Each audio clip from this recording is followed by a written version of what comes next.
हाँ तो बच्चों क्या हाल चाल, उम्मीद करता हूं आप सब अच्छे होंगे, मस्त होंगे, बेहतर होंगे और आप सभी की पढ़ाई बेहतर चल रही होगी। आज जोश और जुनून के साथ फटाफट सुपर फास्ट रिवीजन करेंगे हिंदी का। आप लोगों को बच्चों वैसे भी नोट्स में सारा चीज मिल गया होगा, लेकिन जो बच्चे नोट्स नहीं ले पाए हैं तो आज वीडियो के माध्यम से इन प्रश्नों को तैयार करेंगे। आज मैराथन क्लास और इतने क्वेश्चन लेकर आया हूं कि एग्जाम में जाकर फोड़ कर आओगे। 7 फरवरी को भैया ताबड़तोड़ आप लोग लिख कर आओगे, कहोगे कि सर ने जो पढ़ाया एकदम हूबहू ऐसे हमने छाप पाया और पूरे के पूरे नंबर मिलेंगे, मेरा वादा है। और इसके बाद भी लगातार आप लोगों के लिए कंटेंट आता रहेगा, बस प्यार और सपोर्ट आपका बना रहे। चलिए शुरू करते हैं बच्चों हिंदी के। इसके पहले भी हमने जो वीडियोस प्रोवाइड किया है वो आपको प्लेलिस्ट में क्रम से मिल जाएगा। हमने बोर्ड एग्जाम 2026 के लिए एक प्लेलिस्ट बना दिया है ताकि आप लोगों को भटकना ना पड़े, बढ़िया जाकर के चौचक तरीके से तैयारी करें। ओके बच्चों, चलिए शुरू करते हैं। आज का पहला प्रश्न है विरोधाभास अलंकार की परिभाषा लिखिए।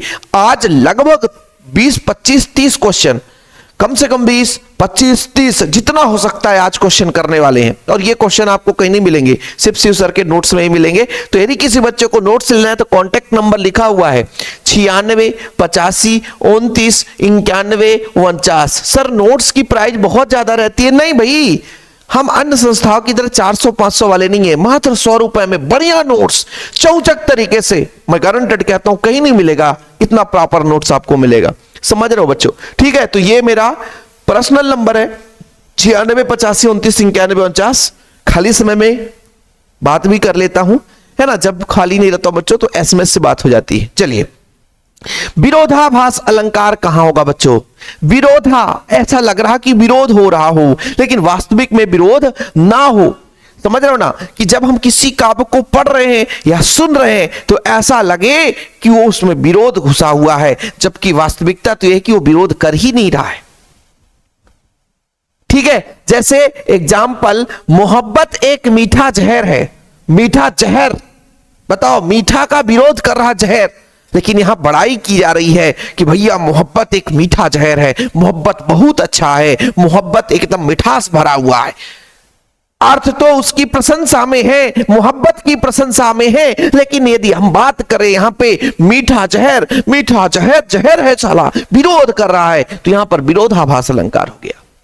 मतलब बच्चों, जहां किसी कार्य पदार्थ गुण के वास्तविकता का विरोध ना होते हुए भी विरोध का आभास हो, आभास विरोधाभास, विरोध का आभास हो, वहां विरोधाभास अलंकार होता है। या अनुरागी चित्त को गत समझे नहीं कोई, ज्यो ज्यो बूढ़े श्याम रंग त्यों तो उज्जवल होए। जैसे श्री कृष्ण जी की श्यामलता बढ़ती जाती है, उनकी उज्जवलता होती जाती है। क्या कभी कोई काला होगा तो सुंदर दिखेगा? नहीं। यदि उसको काली कावर पोत दो, सुंदर दिखेगा? तो भाई ज्यो ज्यो बूढ़े श्याम रंग, जो जो बूढ़े श्याम रंग, जैसे जैसे वो बूढ़े होते जाते हैं, श्यामलता आती जाती है, उनकी उज्जवलता बढ़ती जाती है। बिल्कुल विरोध हो रहा है, लेकिन वास्तविकता में उनकी सौंदर्य बढ़ाती है। मतलब उनको देखने की जो एक प्रकार से निखार है वो थोड़ा सा बढ़ता है, उसी कृष्ण जी के लिए कहा जाता है। तो ऐसा लग रहा है कि बूढ़े श्याम रंग त्यों त्यों उज्जवल होए। अरे भाई, उज्जवल कैसे हो जाएगा? लेकिन श्याम रंग में डूबकर लोग उज्जवल हो सकते हैं, ये उनकी प्रशंसा के बारे में बात की जा रही है। तो जहां पर वास्तविकता में विरोध ना हो, लेकिन काव्य को पढ़ें या सुने या देखें तो वास्तविकता का आभास हो, केवल आभास हो, वहां विरोधाभास अलंकार होता है। ठीक है बच्चों, इसके पहले भी 1-2 क्वेश्चन है जिसको अपन लास्ट में करेंगे। प्रयोगवादी काव्य की प्रमुख विशेषताएं, छायावादी काव्य की प्रमुख विशेषताएं, तो इसको अपन लास्ट में कर लेंगे बच्चों के। चलिए, कोई दिक्कत? आप लोगों को ये होमवर्क दे दूंगा। चलिए, अगला प्रश्न है। अभी ऐसे प्रश्न करो, धीरे धीरे धीरे धीरे पहले सरल प्रश्न, फिर धीरे धीरे धीरे बढ़ते बढ़ते कठिन प्रश्न पर चलेंगे, है ना, ताकि आप लोगों को बोरिंग ना लगे और ये इधर से मजा भी आते जाए। अचानक एक कठिन प्रश्न आ गया, उसको भी तैयार कर लेंगे। देखो, पढ़ने का भी तरीका है, जब कुछ समझ में नहीं आए, याद ना हो रहा हो, तो आप सरल विषय खोलो। खाली समय थोड़ी व्यतीत करना है, खाली समय में सरल सब्जेक्ट खोलो भैया। कि हम पढ़ने का मन नहीं कर रहा, हिंदी खोल लेते हैं। ये टॉपिक हमको भाई कठिन लग रहा है, दूसरा सरल सरल चीज पढ़ लो, है ना। जब आपका बिल्कुल फ्रेश माइंड हो तब आप कठिन चीजें पढ़ो। देखो, अभिधा शब्द शक्ति क्या है? शब्द शक्ति, क्वेश्चन कैसे बनते हैं शब्द शक्ति से बच्चों? शब्द शक्ति कितने प्रकार के होते हैं? शब्द शक्ति, है ना, 3 प्रकार के होते हैं, अभिधा, व्यंजना, लक्षणा। तो यहां पर बच्चों अभिधा पूछा गया है। अभिधा का मतलब जैसे कोई वाक्य है और उसका साधारण सा अर्थ निकल रहा हो और उसको हम पढ़ते ही सुनते या तुरंत समझ जाएं, वो बच्चों आपका क्या है, अभिधा शब्द शक्ति होता है। जिस शब्द के श्रवण मात्र से उसका परंपरागत प्रसिद्ध अर्थ सरलता में समझ में आ जाए उसे अभिधा शब्द शक्ति है। जैसे उदाहरण में बच्चों गाय दूध देती है, हाँ भाई दूध देती है। राम पुस्तक पढ़ रहा है, राम पुस्तक पढ़ रहा है, तो ये एकदम अभिधा है, साधारण सा हम पढ़े सुने और आसानी से हमको समझ में आ गया, वो अभिधा है बच्चों। यहां पर दूसरी परिभाषा दे रखी है, अभिधा वह शब्द शक्ति है जिससे किसी शब्द का सीधा सरल और लोक प्रचलित मुख्य अर्थ तुरंत समझ में आ जाता है। मतलब जिसका हम अर्थ बहुत आसानी से समझ सकते हैं, पढ़े सुने या देखें तुरंत हमें समझ में आ जाए, वो आपका क्या हो जाता है बच्चों, अभिधा शब्द शक्ति हो जाता है। उदाहरण आप लोग तैयार कर लेना, गाय दूध देती है, राम पुस्तक पढ़ता है, वह बाजार जाता है, तुम खाना खाते हो, ये साधारण है। अच्छा, भक्तिन का वास्तविक नाम क्या था, वह अपने इस नाम को क्यों छुपा रही थी? देखो बच्चों, भक्तिन का वास्तविक नाम था लक्ष्मी। क्या? लक्ष्मी, है ना। अब देखो उसके माँ बाप ने लक्ष्मी क्यों रखा था कि लक्ष्मी रखने से खूब सारा लक्ष्मी धन बरसात होगी, है ना, खूब सारा धन डेरा हमारे घर में आ जाएगा, पैसे की बरसात हो जाएगी, कहीं ना कहीं से इनकम बढ़ जाएगा। लेकिन होता क्या है, उसके नाम के अनुरूप कुछ होते ही नहीं है, किसी प्रकार से कोई आमदनी नहीं बढ़ती, तो वो अपना नाम छुपाना चाहती है कि भाई हमारा नाम तो भक्तिन रख दिया गया है, लेकिन वास्तविक में हम भक्तिन के योग्य नहीं है, इसलिए अपना नाम छिपाना चाहती है। बोलती है हम भक्तिन नहीं रहना चाहते, भक्तिन हम नहीं बनना चाहते हैं, क्योंकि भाई सॉरी लक्ष्मी हम अपना नाम नहीं बताना चाहते, क्योंकि जो हमारे अनुरूप हमारा नाम रखा गया था उसके अनुसार परिवार में किसी प्रकार से कोई परिवर्तन नहीं हुआ। देखो बच्चों, भक्तिन का वास्तविक नाम था लक्ष्मी, लक्ष्मी। उससे यह नाम उसके माता पिता ने दिया होगा। उन्होंने सोचा होगा कि उसके पैदा होने पर धन भरपूर हो जाएगा, यानी खूब सारा धन आ जाएगा, वह लड़की जहां भी जाएगी, है ना, वह धन की वर्षा होगी। परंतु हुआ क्या, इसके विपरीत उसने लक्ष्मी बनने की कोशिश बहुत की, परंतु भक्तिन अपने ससुराल वालों ने उसे दाने दाने को मोहताज कर दिया। ऐसे निर्धन दशा में वह स्वयं को लक्ष्मी नहीं कहलवाना चाहती थी, इसलिए उसने अपना नाम लोगों से छुपाने का भरसक प्रयास किया। समझ में आया कि उसका नाम उसके माँ बाप ने दिए होंगे और नाम इसलिए दे दिए लक्ष्मी, क्योंकि उन्होंने सोचा होगा कि लक्ष्मी नाम देने से ज्यादा धन आ जाएगा, धन की वर्षा हो जाएगी, कुबेर महाराज जी आके पैसा खूब डाल देंगे। तो ऐसा नहीं हुआ, नाम जिस जैसा अनुरूप था उसके विपरीत हुआ, धन दान की नहीं बल्कि और गरीबी बढ़ती गई। ऐसी स्थिति में वो सोची कि भाई लक्ष्मी बनने की हम कोशिश तो कर रहे हैं लेकिन उसके लायक हम नहीं है, इसलिए उन्होंने क्या किया भैया, अपना नाम लोगों से छुपाने की कोशिश की। चीजें क्लियर है? यदि कोई बच्चा चाहता है स्क्रीनशॉट लेने के लिए तो बिल्कुल ले सकता है यार, इसमें कोई दिक्कत ही नहीं। राजभाषा की विशेषताएं, सरकारी कामकाज के लिए राजभाषा का प्रयोग किया जाता है और राजभाषा संविधान द्वारा मान्यता प्राप्त होता है। कितने अंतर? मिनिमम 2 अंतर, मैक्सिमम कितने अंतर? 3 अंतर, अंतर बोल रहा हूं, विशेषताएं। यदि अंतर भी आता, राजभाषा और राष्ट्रभाषा में क्या अंतर है, राजभाषा और विभाषा में क्या अंतर है, तो अंतर भी 3 अंतर याद करना, विशेषताएं भी 3 जो भी आएगा बच्चों, क्योंकि मिनिमम 2 नंबर का और मैक्सिमम 3 अंक का क्वेश्चन पूछा जाता है। शासकीय कार्य में इसका प्रयोग किया जाता है और संविधान द्वारा मान्यता प्राप्त होती है। न्यायिक व्यवस्था में इसका हम प्रयोग करते हैं, किसका बच्चों? राजभाषा का। ठीक है, क्लियर? 3 विशेषताएं, इसमें ज्यादा हम समय व्यतीत नहीं करेंगे क्योंकि ये आसानी से बन जाएगा कि सरकारी कामकाज के लिए, है ना, संविधान द्वारा मान्यता प्राप्त होती है बच्चों, और जो आपका शासन की न्यायिक व्यवस्था होती है उसमें हम राजभाषा का प्रयोग करते हैं।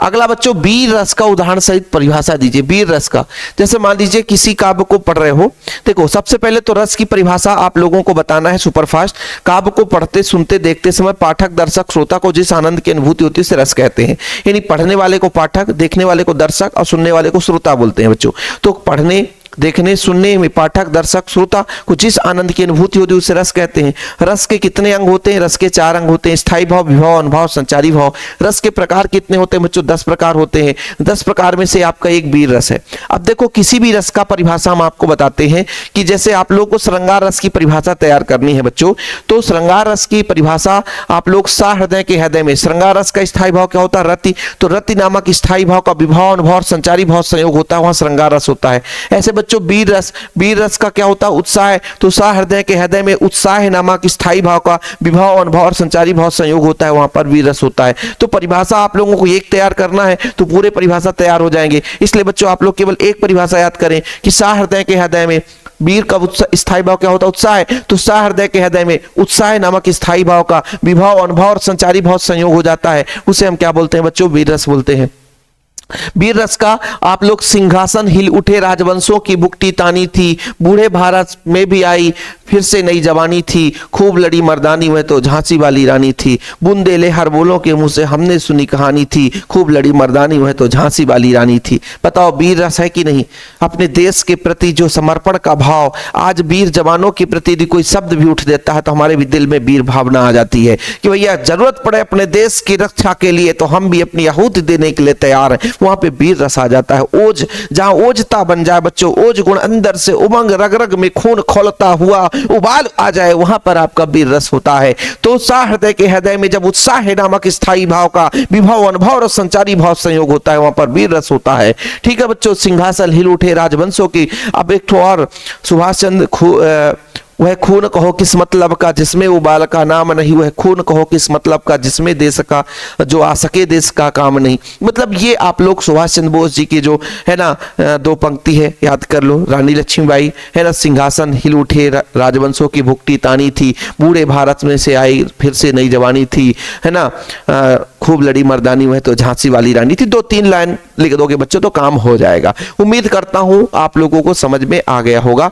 देखो जैसे यहां पर लिखा है, भावों के हृदय में जब उत्साह नामक भाव का विभाव, अनुभव और संचारी भाव संयोग होता है, वहां वीर रस होता है। तो मैं अपने आप में मैं बढ़िया परिभाषा बताता हूं। सा हृदय के हृदय में, सा हृदय के हृदय में, सा हृदय के हृदय में उत्साह नामक स्थायी भाव का विभाव, अनुभव और संचारी भाव संयोग होता है बच्चों, वहां पर वीर रस होता है। आज जो भैया वीडियो स्किप कर देगा मैराथन क्लास में, है ना, वो पछताएगा, वो पछताएगा। इस वीडियो को मैक्सिमम लोगों तक शेयर करो और नोट्स जरूर ले लेना बच्चों। 96 85 29 91 49। जो नोट्स नहीं लेगा, जो तैयार नहीं करेगा, वो बाद में पछताएगा कि सर हमने नोट्स नहीं लिया, हमने तैयार नहीं किया, नहीं हमारे प्रॉपर नंबर आते हैं। पिछले साल मैक्सिमम 90+ बहुत सारे बच्चों ने लाया था केवल नोट्स और वीडियो से। भैया कम समय में, 1 महीने में इतना नंबर लाना कम थोड़ी ना है। अब कह दो सर हमें 100 में 100 लाना है तो भैया पूरा किताब इंपॉर्टेंट नहीं, पूरा किताब आपको छान मारना होगा। 100% का मतलब है एक एक पॉइंट, एक एक बिंदु आपसे बनना चाहिए। तो निपात शब्द क्या होता है कि ऐसे मतलब एक प्रकार से शब्द जो किसी भी वाक्य में बल प्रदान करते हैं, बल प्रदान करते हैं। जैसे मैं मुझे जाना चाहिए, आप बोल दिया मुझे जाना ही चाहिए, तो आवश्यक हो गया, बल मिल गया। तुमको पढ़ना पड़ेगा, तुमको भी पढ़ना पड़ेगा, भी वहां पर क्या हो गया, बल प्रदान कर दिया। समझ रहे हो ना? तो ऐसे शब्द जो किसी भी वाक्य को बल प्रदान करते हैं वो निपात शब्द कहलाते हैं। देखो बच्चों वो अभी शब्द हैं, निपात शब्द कहलाते हैं जो किसी शब्द या पद के बाद लगाकर उसके अर्थ को विशेष बल भर देते हैं, विशेष बल भर देते हैं, वो निपात शब्द कहलाते हैं। ध्यान रखना बच्चों, ये सब चीज आपको नोट्स में मिल जाता है। ये जो क्वेश्चन आंसर है ना, ये भी आपको नोट्स में मिलेंगे। 80 क्वेश्चन का हमने एक बढ़िया नोट्स बनाया है। वो नोट्स के साथ ही भाई चैप्टर वाइज भी आप पढ़ो, इंपॉर्टेंट क्वेश्चन भी पढ़ लो, ग्रामर का भी है, महत्वपूर्ण अंतर भी पढ़ लो, और 80 क्वेश्चन का एक अलग से पीडीएफ हमने बना दिया है कि जिसको कुछ नहीं करना है तो इंपॉर्टेंट पढ़ लो। समझ रहे हो ना बाबू? चलो चीजें क्लियर है। मैराथन में आप सभी का स्वागत है, जो अभी आज जुड़ चुके हैं और अच्छी बात है, नहीं जुड़े हैं जिनको है तो मैक्सिमम लोगों तक शेयर करो बच्चों। ठीक है, तो निपात शब्द आ गया, समझ में आ गया कि एक ऐसा अवयव जो किसी भी शब्द के या किसी की भी वाक्य में लगा देने से उस पर विशेष बल प्रदान करता है, वो आपका क्या कहलाता है? निपात शब्द कहलाता है। क्या कहलाता है प्यारे बच्चों? निपात शब्द कहलाता है। चीजें क्लियर है, आगे बढ़ते हैं। सार संक्षेपण की परिभाषा लिखिए तथा उसकी विशेषता बताइए। सार संक्षेपण कोई बड़ा सा आपको कहानी दे रखा है और उस कहानी के मुख्य बिंदुओं को एक छोटा सा रूप दे करके कहानी के पूरे अर्थ को समझा देना सार संक्षेपण कहलाता है। मतलब हमने पूरे 3 पन्ने की कहानी जो लिखी थी उसको हमने 10 लाइन में मुख्य बिंदुओं को संग्रहित करके हमने सार समझाया, वो आपका सार संक्षेपण हो गया। मतलब सार संक्षेपण का मतलब सरल होना चाहिए और सूक्ष्म होना चाहिए, कम शब्दों में लिखा होना चाहिए। यानी कोई कहानी है 10 पन्ने की है, रामायण गीता भगवत है, उसको शॉर्टकट में लोगों को समझाना वो सार संक्षेपण कहला जाता है। संक्षेपण का सामान्य अर्थ है बच्चों संक्षेप में कहना। कोई विस्तृत रूप है उसको संक्षेप में कहते हैं, वो संक्षेपण है। किसी विस्तृत अवतरण के से अप्रासंगिक एवं अनावश्यक बातों को हटाकर 1/3 शब्दों में उसकी आवश्यक एवं प्रधान बातों को व्यक्त कर देना ही संक्षेपण कहलाता है। ठीक है, समझ में आ गया कि भाई बहुत लंबी चौड़ी कहानी दे रखी थी, लगभग कितने पेज की थी? 15 पेज की थी। जब 15 पेज की थी तो 15 पेज की कहानी जो थी उसको हमने क्या करा कि उसके जो अवांछित, जो अनावश्यक जो चीज थी उसको हमने क्या कर दिया? हटा दिया। क्या कर दिया बच्चों? हटा दिया। जब उसको हमने हटा दिया तो केवल और केवल उसमें महत्वपूर्ण बिंदु बचे, उन बिंदुओं को लिखना ही सार संक्षेपण कहलाता है। यानी अनावश्यक अप्रासंगिक 1/3 मतलब जो अनावश्यक अप्रासंगिक वाक्यों को हटाना और उसको 1/3 भाग में लिखना आपका सार संक्षेपण कहलाता है। कैसा होना चाहिए सार संक्षेपण की विशेषताएं? संक्षेपण को स्वयं में पूर्ण होना चाहिए। इसका मतलब नहीं कि हमने 1/3 लिख दिया तो अर्थ स्पष्ट लास्ट में ना हो। यदि जन्म हुआ है तो मृत्यु तक की वर्णन हो जानी चाहिए। संक्षेपण का संक्षिप्तता एक प्रधान है। संक्षेपण के भाव और भाषा शुद्ध होनी चाहिए और सरल होनी चाहिए। ऐसा भी नहीं है कि आप क्लिष्ट भाषा का प्रयोग कर दूं, कठिन शब्दों का प्रयोग कर दूं, तो कठिन शब्दों का प्रयोग बिल्कुल नहीं करना है। आगे चलते हैं बच्चों। कौन सा विचार चिड़ियों के पंखों में चंचलता भर देती है? कौन सा विचार चिड़ियों के परों में चंचलता भर देती है? जब चिड़िया सुबह उठती है तो अपने भोजन के लिए, बच्चों के भोजन के लिए घोंसले से निकल करके बाहर चली जाती हैं। जब बाहर जाती है उनको याद आता है कि बच्चे जो हैं हमें नीड़ों से झांक रहे होंगे। बच्चों की उम्मीद होगी कि हमारे माँ बाप है ना क्या लाएंगे? दाना लेकर आएंगे। स्नेहिल प्यार के लिए वो इंतजार कर रहे होंगे। जब उनके मन में उम्मीद आ जाती है कि बच्चे हमारे आस में है ना, जैसे हमने सुबह तो उठ के आ गया, लेकिन सुबह से बच्चे हमें झांक रहे होंगे ढीलों से कि माँ बाप भोजन लेके आएंगे। ऐसे विचार जब चिड़ियों के मन में आ जाती है तो चिड़ियों के परों में चंचलता आ जाती है और तेजी से दौड़ते हुए, तेजी से उड़ते हुए अपने घोंसले तक आती है, अपने बच्चों के पास आती है और दाना खिलाती है, स्नेहिल प्यार देती है। आपके घर में भी आपके माँ बाप यदि सुबह बिना बताए घर से निकल जाएं और आप एक छोटे हैं तो आप सुबह से इंतजार करेंगे अपने माँ बाप के लिए कि हमारे माँ बाप कहाँ चले गए। और यह इंतजार आज भी देखो, मार्केट यदि माँ बाप जाते तो उम्मीद बनी रहती है कि हमारे लिए कपड़े लेकर आएंगे, कुछ ना कुछ अच्छा चीज लेके आएंगे। आजकल के बच्चे तो पकवान चीजों में ज्यादा भरोसा करते, पकवान तो घर को बोलते हैं, चाइनीज मॉडल पर ज्यादा भरोसा करते हैं। चाइनीज में जैसे चाउमीन, बर्गर, पिज्जा है ना, मोमोस, डोसला, ढोकला, कई प्रकार के आइटम होते हैं जो हमने खाया भी नहीं है, बहुत कम खाए हैं। अपने देहाती में कहाँ मिलता है इतना ज्यादा ढोकला वोकला? कहाँ, एक आध बार खाए कभी जब पढ़ाई करते थे बाहर, बाकी मिलता ही कहाँ है अपने को।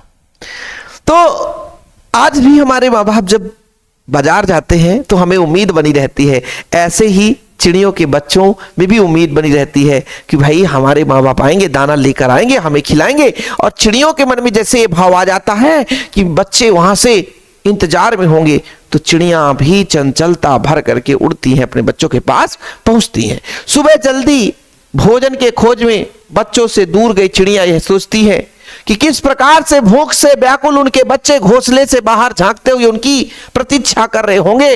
उसका यही विचार उनके पंखों में नई ऊर्जा संचार करता है और वह दुगने जोश और स्फूर्ति के साथ शीघ्र ही अपने बच्चों से मिलने के लिए है ना अपने घोंसले की ओर उड़ने लग जाती है। क्या बताया मैंने कि सुबह उठते ही बच्चों के भोजन के लिए, अपने भोजन के लिए चिड़िया घोंसले से निकलकर बाहर चली जाती है।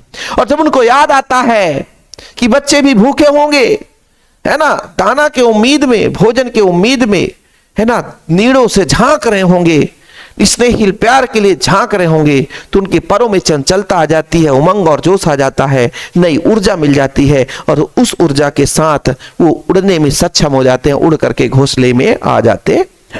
चीजें क्लियर है? आगे बात करते हैं। कैमरे के सामने बैठे विकलांग को वास्तविक कष्ट क्या होता है? देखो भाई, कैमरे के सामने विकलांग व्यक्ति को बुलाया जाता है कि आओ हम आपकी पीड़ा और विरह को लोगों को दिखाएंगे कि कैसी कैसी समस्याएं हैं इनके साथ। लेकिन जो सामने वाला व्यक्ति है ना, वो विकलांग व्यक्ति से ऐसे प्रश्न पूछता है ताकि वो भावुक हो जाए। अनावश्यक चीज जो उसे नहीं पूछना चाहिए, ऐसे प्रश्न पूछता है ताकि वो भावुक हो जाए, रोने लग जाए, हमारे कैमरे में कैद हो जाए, लोगों को हम दिखाएंगे, लोगों को बताएंगे कि देखो ऐसी परेशानी है, तब लोग भावुक होंगे, उनके भाव और उनसे टीआरपी बढ़ेगी। मतलब चैनल की टीआरपी बढ़ाने के लिए दूरदर्शक में बैठा जो संपादक है वो ऐसे प्रश्न करता है, घिनौने प्रश्न करता है ताकि वो भावुक हो जाए, वो बताने में क्लिष्ट हो जाए, वो रोने लग जाए। अपने फायदे के लिए उसके विरह वेदना को चोट पहुंचाते हैं, मतलब जो अंदर की भाव है उसको गलवाना चाहते हैं। यह समस्या होती है विकलांग व्यक्ति के साथ। एक अपाहिज व्यक्ति को लाएंगे कैमरे के सामने और ऐसा उससे प्रश्न करेंगे ताकि वो भावुक हो जाए, रोने लग जाए, दर्शक भी भावुक हो जाए। ओह माय गॉड, इसकी इतनी बड़ी परेशानी है। इन चीजों से विकलांग व्यक्ति या अपाहिज व्यक्ति को परेशानी होती है। बंद स्टूडियो में कैमरे के सामने बैठे विकलांग को अनुमान भी नहीं होता कि कार्यक्रम के माध्यम से उसकी विकलांगता इस प्रकार से खुला मजाक बन जाएगा, उसके द्वारा पूछे गए बेतुके प्रश्न का उत्तर और निरुत्तर हो जाएगा। ऐसी स्थिति में उसे अपनी विकलांगता से उत्पन्न परेशानी के स्थान पर सार्वजनिक रूप से हुए अपने अपमान की अत्यधिक कष्ट होता है। समझ में आया कि कष्ट क्या होता है? उसे बंद स्टूडियो में बैठा करके उसे उम्मीद नहीं रहता, उसे तो ये लगता है कि हम जाएंगे, हमारे कमियों को बताएंगे कि हमारी ये परेशानी है, हमारे जीवन में ऐसा ऐसा कष्ट होता है, शायद हमारे जीवन में कष्ट से कुछ उजागर हो जाए। लेकिन वहां पर बैठा कर लोग हीरो बनकर आते हैं और उसके कष्ट को अत्यंत कुधेर कुधेर कर बिखेरते हैं और ऐसी उम्मीद नहीं होती कि ऐसे प्रश्न पूछ दिए जाएंगे, लेकिन फिर भी ऐसे ऐसे प्रश्न पूछ दिए जाते हैं कि उसके मन में रुद्र भावना आ जाती है। उसको उम्मीद नहीं रहती कि ऐसे प्रश्न, बेतुके प्रश्न जिसका हम निरुत्तर हो जाते हैं, मतलब उत्तर नहीं दे पाते हैं, ऐसे प्रश्न पूछते हैं। और ऐसे क्यों प्रश्न पूछते हैं जानते हैं? क्योंकि संपादक को लगता है कि वो भावुक हो जाएगा, लोगों के मन में भी भाव उत्पन्न होगा कि भाई कितनी बड़ी न्यूज है ये, कितनी बड़ी अच्छी न्यूज है, लोग टीआरपी बढ़ाएंगे, लोग ज्यादा लोग देखेंगे, हमारी टीआरपी बढ़ेगी। इस तरीके से विकलांग व्यक्ति को एक विरह वेदना होती है, कष्ट उत्पन्न होता है कि जो बेतुके हैं, जो प्रश्न पूछने लायक नहीं है, ऐसे भी प्रश्न पूछते हैं जो हमारी निजी भावनाओं को आहत पहुंचाती है, ऐसे भी प्रश्न पूछते हैं। इस कारण से कैमरे के सामने बैठा अपाहिज अत्यंत कष्टदायी अनुभव करता है। समझ में आ गया बच्चों? सूर्योदय होने पर उषा कौन सा जादू टूटता है? सूर्योदय होने पर उषा का जादू टूट जाता है। क्यों? देखो बच्चों, सूर्योदय होने पर उषा का जादू टूटता है। जैसे ही सूर्य निकलने वाला होता है उसके जस्ट पहले जो आपका आकाश है एकदम नीला नजर आता है। कैसा? नहीं, जैसे राख से लीपा गया चौका नजर आता है, वैसे ही आकाश का नीला वाला भाग अत्यंत सुंदर मनोरम दृश्य होता है, क्षणिक के लिए होता है। और जैसे जैसे सूर्य निकलता है वैसे वैसे लालिमा किरणें निकल रही होती हैं, आकाश लालिमा युक्त दिखाई देता, अत्यंत भाव विभोर मनोरम दृश्य उत्पन्न होता है। यह क्षणिक होता है, कम समय के लिए होता है, लेकिन बहुत ही आकर्षक होता है। और भाई जो बोला गया कि उषा का जादू टूट जाता है। प्रातःकालीन प्रकृति का सौंदर्य मनमोहक होता है, मनमोहक मन को मोह लेने वाला अत्यंत। सभी लोग बोलते हैं ना, बीमार व्यक्ति डॉक्टर के पास जाता है, डॉक्टर साहब हमारे पैरों में दर्द है, घुटनों में दर्द है। बेटा सुबह सुबह तुम क्या किया करो कि रोज वॉकिंग में जाया करो मॉर्निंग समय, क्योंकि वो जब मनोरम दृश्य देखोगे मन को प्रफुल्लित करेगा, शरीर भी बढ़िया चलेगा, सुबह का उठता हुआ आपको प्रकाश की विटामिन डी भी मिलेगी, हड्डियां मजबूत होगी। तो सुबह क्यों टहलना चाहिए? हम तो नहीं टहल पाते हैं, लेकिन आपको जरूर बोलते हैं, क्योंकि आप लोगों के लिए कंटेंट बनाते ही 12 बज जाते हैं रात, और 12 बज जाए रात तब तो सुबह वीडियो बनाओ, सुबह उठो तो ब्रश करके वीडियो बनाना है, तभी तो आप लोगों के लिए हम कंटेंट दे पाएंगे। तो हम तो नहीं कर पाते, लेकिन आप लोग कोशिश करो। इसलिए तो पैरों में दर्द होने लगता है। यदि आधे घंटे भी क्लास ले लेते हैं तो पैरों में दर्द हो जाता है बच्चों। अब एक थोड़ा सा चेयर लेना पड़ेगा ऊंचा, है ना, कि यदि किसी को समझा रहे तो बढ़िया बैठ के समझाए, तो तो मजा आएगा फिर। विशेषकर आकाश में सूर्योदय की आगवानी में, जैसे ही आकाश में सूर्योदय मतलब सूर्य उदय होने वाला होता है, निकलने वाला होता है, वातावरण पल प्रतिपल अपना रूप रंग परिवर्तित करता है। जैसे जैसे सूर्य आता है बच्चों, लालिमा छाती जाती है और लगातार पहले पूरा आकाश पहले तो काला होता है, जैसे भोर का समय होता है हल्का आकाश नीला दिखाई लग जाता है, बिल्कुल मनोरम दृश्य, मनमोहक दृश्य होता है। जैसे जैसे सूर्य निकलता है वैसे वैसे प्रति पल यानी प्रति सेकेंड है ना, पल पल में अपना रूप जो है आकाश बदलता रहता है। भोर काल का यह दृश्य अल्प समय ही होता है, मतलब ना बहुत कम समय के लिए होता है, किंतु देखने वालों के लिए अपने सौंदर्य के जादू मुक्त कर देता है। आकाश के पल पल बदलते रंग का जादू लोगों के सिर पर चढ़कर बोलता है, किंतु जैसे ही सूर्योदय होता है तो अचानक प्रकृति के इस अनुपम सौंदर्य का तिलिस्म टूट जाता है, मतलब जो जादू टूट जाता है। इसका मतलब यह हुआ कि जब प्रातः काल होता है, सुबह का समय होता है, आकाश सुंदर दिखाई देता है, मनोरम दिखाई देता है, नीला दिखाई देता है। जैसे जैसे सूर्योदय होने होता है, जैसे जैसे सूर्य निकलता है, हर पल आकाश का रंग बदलता जाता है। वो भी मनोरम दृश्य, लेकिन भोर का दृश्य अत्यंत अल्प समय के लिए होता है, लेकिन जब पूर्ण रूप से सूर्य उठ जाता है तो उषा का जादू टूट जाता है। किरणों की जादू टूटती है, उषा मतलब किरण, और किरण हर जगह बिखर जाती है बच्चों। इसलिए बोलते हैं कि सूर्योदय होने के बाद उषा का जादू टूट जाता है, उषा का जादू टूट जाता है।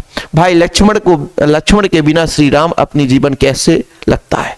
जब लक्ष्मण को मेघनाथ द्वारा चलाई जाती है ना मूर्छित बाण, तब जो आपकी लक्ष्मण है वो मूर्छित हो जाते हैं।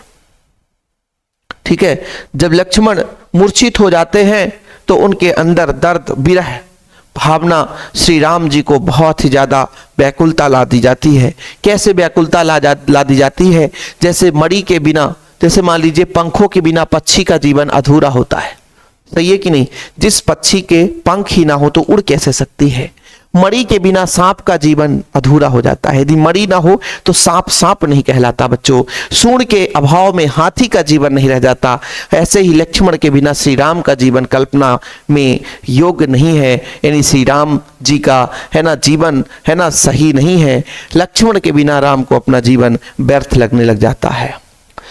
बोला गया ना, तुलना की गई है, आपके जो कविता है तुलसीदास जी द्वारा लिखा गया है बच्चों, आखिरी चैप्टर में है, कि जिस तरीके से विरह वेदना उत्पन्न हुई है ना।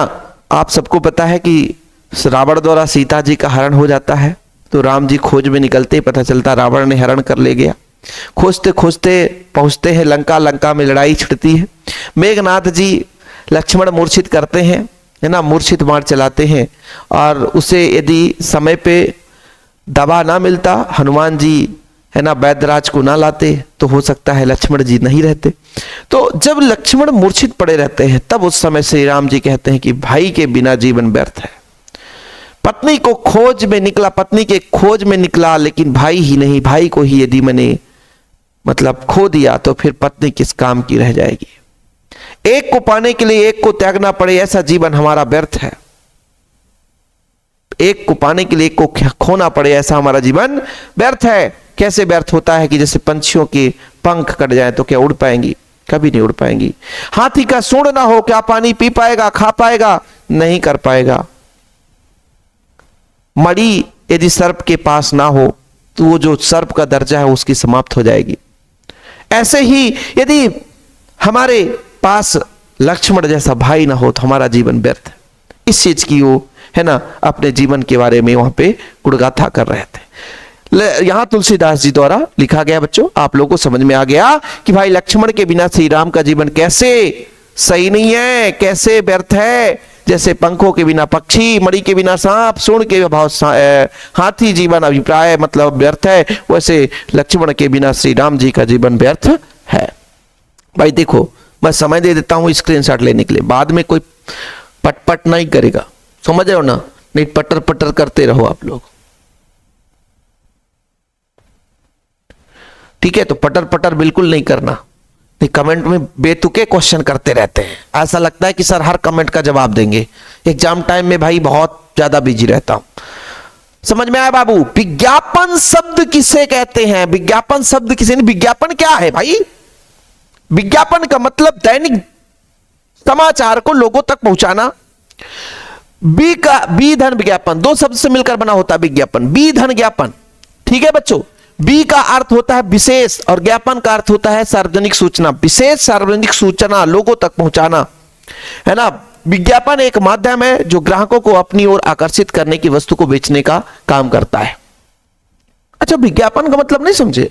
जैसे किसी को फ्लैट बेचना है ना, फ्लैट बेचना है तो अपना एक बढ़िया सा पोस्टर बनाया कि ये फ्लैट का रूप, फ्लैट का ये चित्र है, इसका स्पेस ये इतना इतना है, इसकी कीमत इतनी है, कलर इतना है ना, इस स्थान पर है, और बढ़िया सा सुंदर सा आकर्षक चित्र बना करके विज्ञापन जारी कर दिया। अब बोलोगे सर विज्ञापन, यूट्यूब पे वीडियो देखते हो ना तो विज्ञापन आता है ना कि मेरे कोर्स में आ जाओ मात्र 399 रुपए में आपको 1 साल के लिए फ्री कोर्स, वो भी एक विज्ञापन है।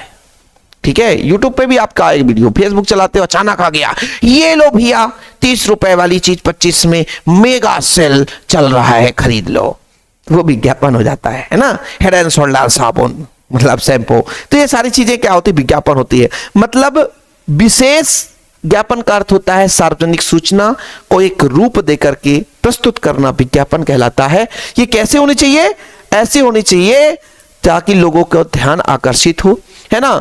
विज्ञापन के चित्रों की भाषा की स्पष्टता होनी चाहिए ताकि देखने वाले लोग, है ना, समझ पाएं और स्पष्ट रूप से विषय को देख पाएं। ठीक है, समझ में आ गया? विज्ञापन का बी मतलब विशेष, ज्ञापन मतलब सार्वजनिक सूचना, है ना। विज्ञापन का अर्थ है बच्चों विशेष सार्वजनिक सूचना, है ना। विज्ञापन के माध्यम से ग्राहकों को अपनी ओर आकर्षित करने की वस्तु बेचने का एक माध्यम होता है। ठीक है, जो कैसा होना चाहिए? आकर्षक होना चाहिए और स्पष्ट होना चाहिए। स्क्रीनशॉट लेना है क्या? लेना है, ले लो भाई। दूर के ढोल सुहावने होते हैं, भाव का पल्लवन कीजिए। ये लो भाई, ऐसे प्रश्न आप लोगों को 4 नंबर में, भाव पल्लवन 4 नंबर में आ जाएगा, भाव पल्लवन कीजिए। दूर का ढोल सुहावन लागे मतलब हर दूर का वस्तु हमें मजा आता है सुनने में, देखने में, सब कुछ। जैसे शादी विवाह होता है, शादी विवाह में ढोल नगाड़े बजते हैं, है ना। पास में जब घर में ही बजे तो आपके कान में बहुत ज्यादा तीक्ष्ण आवाज आएगी और थोड़ा सा, है ना, तीखा स्वर के कारण आपको मतलब एक प्रकार से कहा जाए तो अच्छा नहीं लगेगा, है ना। वहां पे शोर सा आभास होगा। लेकिन वही धुन जो है, वही ढोल नगाड़े 1 किलोमीटर दूर बजे, फिर आप अपने घर से सुनो तो मजा आएगा कि हाँ यार क्या ढोल नगाड़े बज रहे हैं। वही ढोल नगाड़े 1 किलोमीटर दूर, तो उसकी आवाज जो है सुरीली होती है। लेकिन पास में ढोल नगाड़ा बजता है तो वो ढोल का आवाज सुरीला नहीं होता बल्कि बेसुरा होता है, क्योंकि उसकी साउंड बहुत तेज होती है। वो बेसुरे और बेतुके समझ में आते हैं। डीजे वगैरह बजता है, जैसे बॉक्स वगैरह, अब डीजे बॉक्स को ही डीजे का नाम दे दिया गया है तो अब डीजे तो बोलना ही पड़ेगा। तो बॉक्स बजता है जब आप अपने घर के पास में बजाओगे, जब अपने घर के पास बजाओगे तो वो समझ में नहीं आएगा, वो बड़ा शोर शराबा लगता है। लेकिन जब वो घर से 100 मीटर दूर बजता है, 200 मीटर दूर बजता है तो आपको थोड़ा सा अच्छा फील होगा। 1 मिनट प्यारे बच्चों।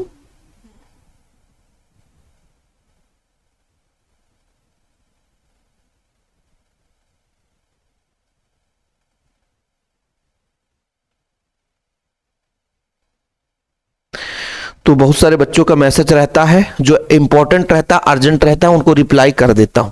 इसलिए मैं क्षमा प्रार्थी हूं कि ऑल टाइम एक उम्मीद न रखें कि ऑल टाइम में रिप्लाई करूंगा या कॉल अटेंड करूंगा। ठीक है, किसी बच्चे ने 15 बार कॉल किया, अब भैया नंबर पा जाते हैं कि सर से नोट्स लेना है, नंबर लगाता हूं, फोन मिलता ही लगता है कि नहीं। कुछ लोग तो ट्राई करते हैं कि सर ने नोट्स के लिए बात किया था, सर बात करते हैं कि नहीं, ट्राई तो करता हूं। बोले सर ऐसे ही नंबर ट्राई कर रहा था कि फर्जी तो नहीं है। अरे यार, हम अपना पर्सनल नंबर देते हैं, फर्जी नंबर क्यों देंगे, है ना। जिन बच्चों को नोट्स लेना तो कांटेक्ट नंबर लिखा रहता है कि भाई 96 85 29 91 49 मेरा पर्सनल नंबर है।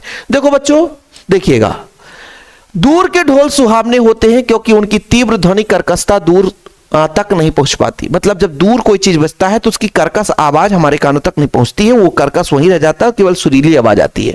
इसके विपरीत ढोल के पास बैठने वाले लोगों के कानों में पर्दे फटते रहते हैं, यानी जो ढोल होता है पास में बजता है तो लगता है कि कान का पर्दा फट जाएगा।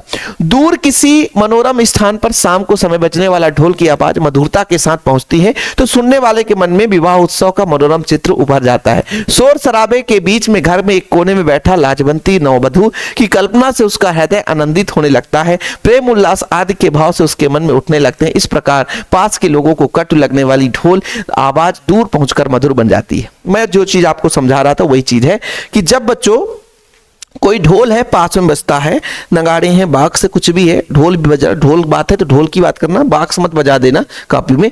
तो जब ढोल बजता है पास में भी, तो उदाहरण समझा रहा था कि डीजे बज रहा हो पास में तो बड़ा सा कंजट लगता है, कर्कशता आती है। लेकिन वही जब डीजे दूर बजता है तो थोड़ा सा मधुर सुनाई देता है, क्योंकि कर्कशता वहीं बिखर जाता है और सुरीली आवाज हमारे कानों तक पहुंचती है। ऐसे बोला गया कि जब ढोल जो है दूर बज रहा होता है तो उसकी सुरीली आवाज हमारे कानों तक पहुंचती है, जो कर्कशता होता है वही बिखर जाता है। जब सुरीली आवाज हमारे कानों तक पहुंचती है तो ऐसा लग रहा है जैसे विवाह उत्सव हो रहा हो, और जब विवाह उत्सव होता है तो मन में आ जाता है वर वधू की भावना कि हाँ भाई किसी की शादी हो रही है। तो आपके मन में भी लड्डू फूटता होगा कि हमारी की कभी शादी होगी। वर और वधू दोनों हमारे इस वीडियो को देख रहे होंगे। कैसे भाई, लड़का होगा तो वर और लड़की होगी तो वधू, किसी न किसी दिन बनेगा, तो मन में तो लड्डू फूटता होगा कि यारा मेरा याराना वही है, शायद मेरी उसी के साथ मेरी शादी हो जाए। ऐसे ही भाई लोगों के मन में बड़ा भाव विभोर होते हैं और मजा भी आता है जब दूर की आवाज सुनाई देता है तो सुरीला आवाज नजर आता है।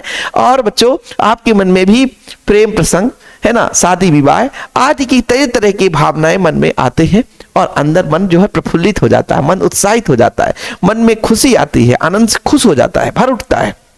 इसलिए कहा जाता है दूर की ढोल जो है वो सुहावनी लगती है। 8 बज चुके हैं है ना, मॉर्निंग का, सुबह 8 बज गए। आप लोग बच्चों वीडियो कभी भी देख रहे हो, लेकिन मैक्सिमम जो वीडियो मेरी बनती है वो मॉर्निंग टाइम ही बनती है। ठीक है, चलिए आगे बात करते हैं बच्चों। ये कोई क्वेश्चन आपको समझ में आ गया? भाव पल्लवन आप लोगों को क्लियर है, समझ में आ गया? और क्वेश्चन आता है, ध्यान रखिएगा, कविता में बिंबों का प्रयोग क्यों आवश्यक है?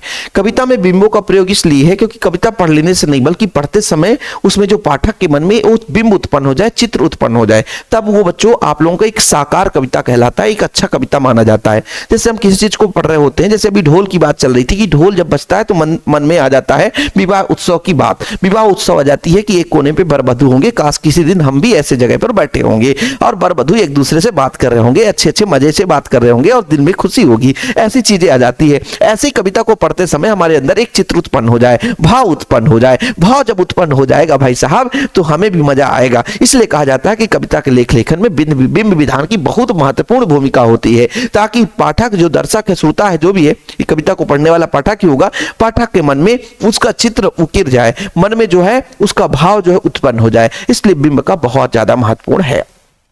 कविता लेखन में बिंब एक शब्द चित्र के समान होते हैं। इन शब्द चित्रों के माध्यम से कवि अपनी कल्पना का साकार रूप प्रदान करता है, मतलब अपना जो भी व्याख्या करना है उस शब्द चित्र से ही करता है। कविता लेखन के बिंबों की ओर जो महत्वपूर्ण भूमिका होती है वह कविता की संवेदना को प्रकट करना तथा कवि की अमूर्त कल्पनाओं को मूर्त रूप में प्रदान करता है। मतलब जो मन में विचार है, वो मन में जो विचार है वो अमूर्त है, मतलब वो मूर्ति प्रदान नहीं कर सकता, क्योंकि मन विचार जब उसको लिख देता है, जब उसको कोई पढ़ता है तो मूर्ति रूप में हमें समझ में आने लग जाता है। तो अमूर्त को मूर्त में बदलना ये आपका कवि का काम होता है, इसलिए बिंबों का प्रयोग बहुत आवश्यक है। अगला प्रश्न देखते हैं बच्चों, मुक्तक काव्य की 2 विशेषताएं बताइए। अभी क्वेश्चन जारी रहेगा, ध्यान रखना। आज हम सिलेक्टेड क्वेश्चन लाए हैं और कई बार एमपी बोर्ड में पूछे गए हैं, भाई इतना पढ़ लोगे तो मजा आ जाएगा। मुक्तक काव्य कैसा होना चाहिए? आप लोगों को पता है बच्चों कि काव्य 2 प्रकार का होता है, एक प्रबंध काव्य, एक मुक्तक काव्य, और फिर उसके अंदर खंड काव्य, महाकाव्य, चंपू काव्य। एक चंपू काव्य भी होता है जिसमें गद्य पद्य दोनों रहता है, और चंपू काव्य होता है। तो मुक्तक काव्य में क्या होता है? प्रत्येक छंद का अर्थ स्वयं में पूर्ण होता है ना, और छंद किसी क्रम में संचालित नहीं होते। मुक्तक काव्य के छंद किसी क्रम से संचालित नहीं होते हैं, अनियमित रूप से चलने लग जाते हैं। ठीक है, मुक्तक काव्य के प्रत्येक छंद का अर्थ स्वयं में पूर्ण होता है। तो 2 विशेषताएं बच्चों आप लोग तैयार कर लेना, इसमें ज्यादा हम फोकस नहीं करेंगे, ये सीधे याद करने वाला वाक्य है। मुक्तक काव्य प्रत्येक छंद का अर्थ स्वयं पूर्ण हो जाता है और ये किसी क्रम से संचालित नहीं होते हैं, कोई जरूरी नहीं कि क्रम होना चाहिए। कहानी के मुख्य 6 तत्व लो बाबू लो। वैसे तो 2-4 आप लोगों को ऐसे भी याद होगा कि सर कथोप कथन तो रहता ही है, कथानक, कथोप कथन, चरित्र चित्रण, ये तो रहते ही रहते हैं। 3 देश काल, भाषा शैली, उद्देश्य। ठीक है, 6 तो वही है यार, 6 तो वही है।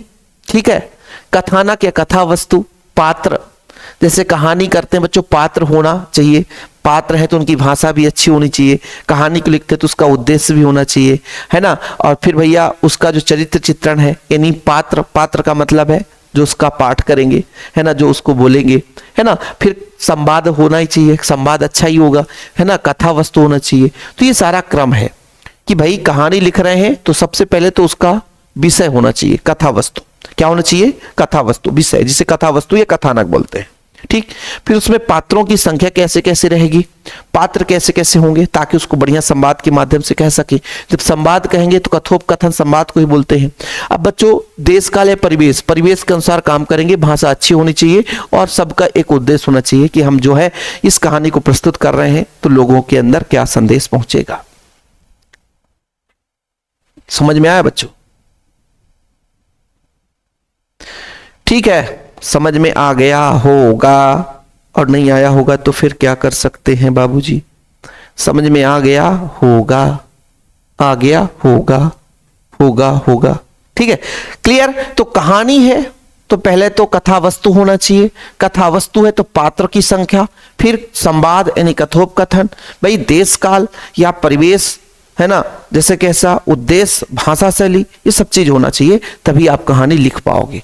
मतलब ये एक प्रकार से ये रूपरेखा है भाई, ये रूपरेखा है ना। इसके अतिरिक्त शीर्षक, क्लाइमेक्स व द्वंद्व भी अलग अलग के तत्व माना जाता है, लेकिन जरूरी नहीं है। यदि आप लोग इतना तैयार कर लोगे कि सर कहानी के कौन कौन से तत्व हैं, तो तत्वों का विशेष ध्यान रखना पड़ेगा। पहले कथाना क्या, कथा वस्तु, कथा में क्या क्या वस्तु है, पात्र क्या है, चरित्र चित्रण जिनकी होगी पात्र, फिर उनका संवाद कैसा है, कथोपकथन है ना, परिवेश या देश काल जिसे बोलते हैं, भाषा भी होनी चाहिए, उद्देश्य होना चाहिए, ये इनके प्रमुख तत्व है। याद होकर कर लेना बच्चों। अगला, कविता का पहला उपकरण व पहली शर्त क्या है? शब्द।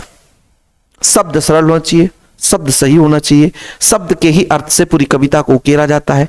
इसलिए सबसे पहला जो शब्द है बच्चों, जो सबसे पहला उपकरण है, जो पहली शर्त है, शब्द है। कविता का पहला उपकरण शब्द है तथा पहली शर्त है शब्दों का मेलजोल। शब्द हमने ले लिया और उसकी शर्त क्या है? मेलजोल।